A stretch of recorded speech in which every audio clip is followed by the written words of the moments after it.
Jack Newsmith here with your latest impeachment update. So, the articles of Trump's permanent for all of history impeachment have been delivered to Moscow Mitch and the Senate. And most of America, along with most of the world, will be watching the upcoming trial and hoping that the Senate will somehow find the courage to correct the colossal mistake that is the Trump presidency.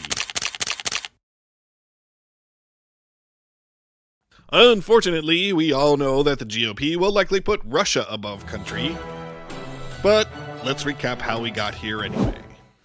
Because our last broadcast focused on abuse of power, the focus of this update will be on Trump's obstruction of Congress, which is the second article of impeachment.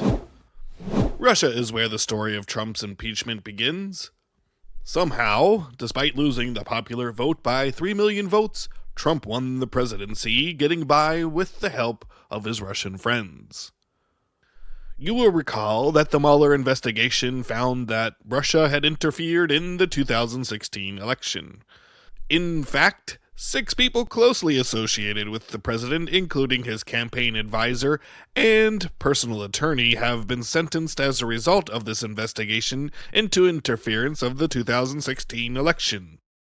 This does not include 32 other indictments that have been issued as a result of the Mueller report. It is this humble reporter's opinion that Congress should have impeached the president then, but it had only been 4 months since the Democrats took back the House, and Nancy Pelosi probably did not see impeachment as politically viable in that context. However, Trump is bound to do what Trump is bound to do, and it was a whistleblower's complaint about aid being withheld from Ukraine that led Congress seeking documents and subpoenaing witnesses, all of which the president has blocked or ordered his subordinates to ignore.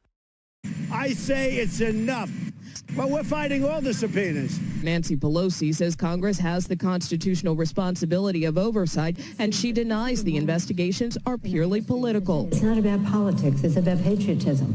There's an existential threat, this administration, to our democracy in terms of our Constitution. This is the foundation of the obstruction of Congress article.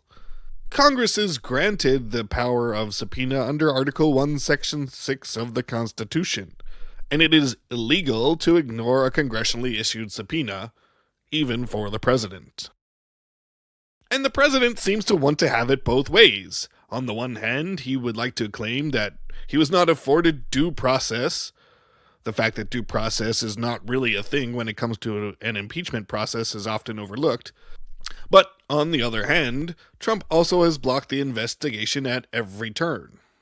The biggest question here is, if the president was innocent, then why would he want to prevent Congress or the public from knowing the truth? And the answer is that the president is likely guilty AF.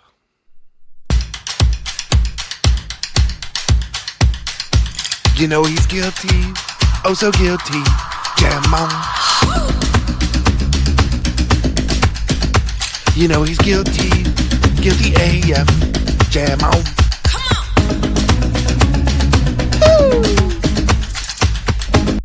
Come on! Thanks for spending time with us. I'm Jack Newsmith, reminding you to stay vigilant.